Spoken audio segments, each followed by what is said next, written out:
just Tommy. I've been hearing about it all morning. The girls? Yeah, now each one of them thinks she's going to be a television star. Well, how you doing, Miss Jones Beach? How am I doing what? Look, you've been going to school long enough. It's about time you get started on your homework. I can't fight two wars at the same time. You're going to have to take care of that other front for me. You mean you're going to dump those 12 dames into my lap? That's right. You'll have to stall them off some way. Stop playing with dynamite. When do I start? Right away. Here's my address book. Hair, eyes, nose, mouth, legs, ankles, knee, torso. Which one do you get sympathy from? You find that out for yourself. This might be a new kind of smorgasbord. The contract hasn't been signed yet. You're getting too big to get up there. Just as soon as it is, you can be sure. You're gonna eat all the bird food. Did anyone ever tell you that you have lovely hair? Bob thinks it's my best feature. But what I'd like to know is, what's wrong with the rest of me? I hope to have that answer for you within 48 hours. Takes quite a while to set up a television show, so you have to expect certain routine delays. That's the most beautiful arm I've ever seen. I have another one just like it. The details haven't been worked out yet, so you'll just have to sit tight until, Have you ever been to Egypt and seen the pyramids? No. My goodness.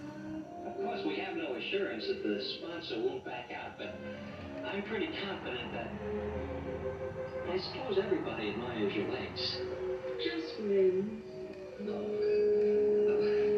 better be giving you... Oh, that's too bad. Well, I'll get in touch with you. That'll be nice. I sure had a good time talking to you. Well, if this is your idea of a good time, don't bother coming back.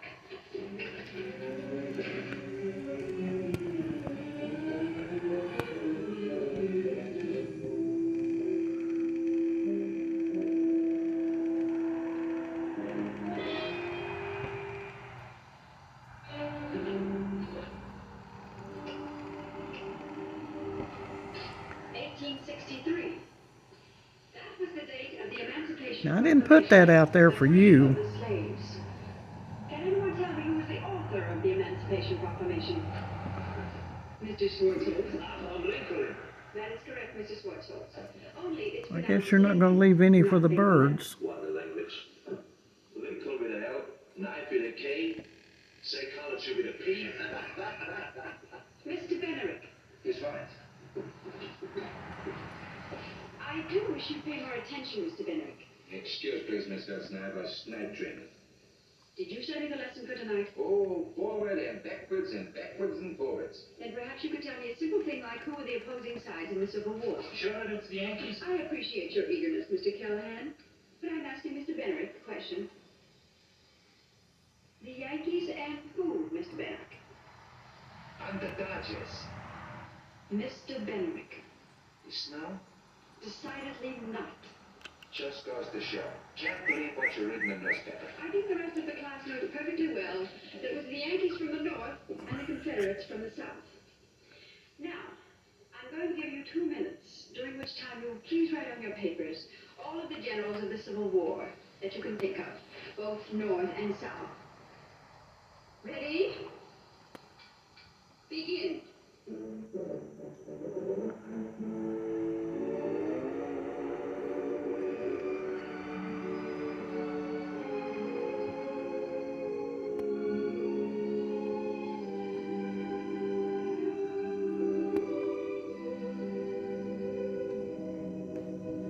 All right, that's all for tonight. Mr. Schwartz, hold collector papers, please.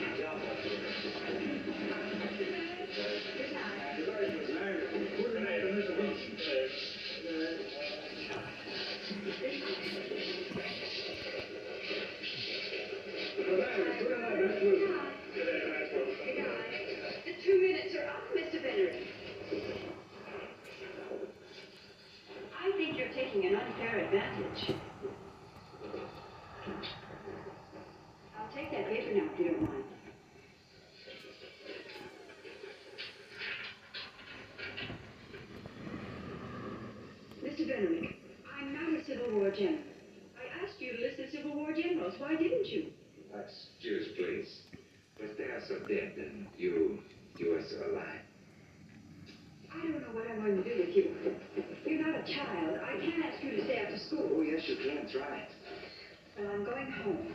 By Wednesday night, I expect you to know the names of at least half a dozen generals. Like Grant, Lee, Stonewall Jackson, Cleveland, Meade, Longstreet, Forrest, Sherman, Sheridan, Pickett. Now, Mr. Goodrich, you do know them. The name is Robert Benedict. Call me Bob.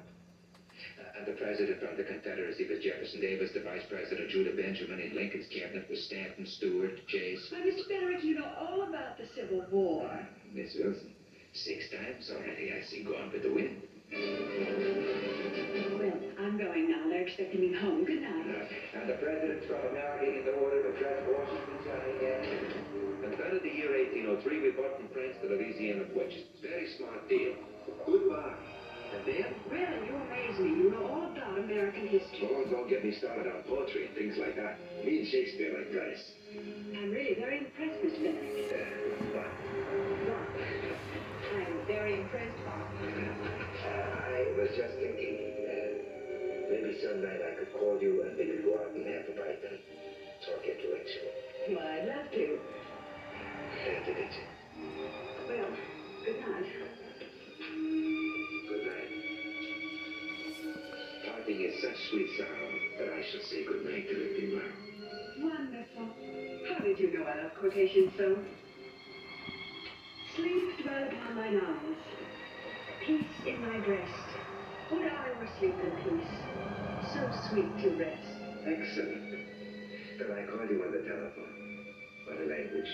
Telephone with a PH. Good night. And now we come to the grand prize question of the evening. How many M's are there in the word Mississippi? I repeat. Okay. How many M's are there in the word Mississippi? The first contestant to answer correctly will receive a mink coat, a washing machine, a trip to Hawaii, a deep freeze, Hello, everybody. I'm fun home. clubs, a helicopter, a cigarette lighter, a convertible coupe, a wristwatch, a 5-room house, an electric blanket, an outboard motor, Woody, and turn that down. $38,000 in cash. Hello. That is Spot Benrick on this end. I promised to call you, remember? Yes, but I hardly thought so soon. Well, it's 6 hours later in Pilsen. What are you doing tonight, teacher? Well, I have no particular plans. Good, because I have. How would you like to go to Jones's Beach? Why, I didn't know anything went on that night. Well, there's a moon, there's an ocean, there's me and you. Something will go on. Well, Okay, I'll pick you up in 2 minutes exactly. who was that? Oh, just a young refugee I met at school. He's coming in a few minutes to take me out. Aren't you going to change? What for? What for? You want to look nice for your date, don't you? How proud we are. How No, fun to no. show our clothes and call them No, rich no. and new. When the poor sheep and silkworms wore that very clothing long before. No. Isaac Watts, 1750. I know a quotation too. You can't catch flies with vinegar. You make it sound like I had designs on Mr. Benrick. Why should you? Unless there's something wrong with him. Mr. Benrick is very nice, but his interest in me is purely intellectual. That's because you haven't given him anything else to be interested in. Maybe I will change. But don't give him any of that mother talk while I'm gone. Why? What do you mean? You know what a popular girl I am and how all the boys are crazy to take me out. And how this is the first time in months I've been You home. needn't worry. I always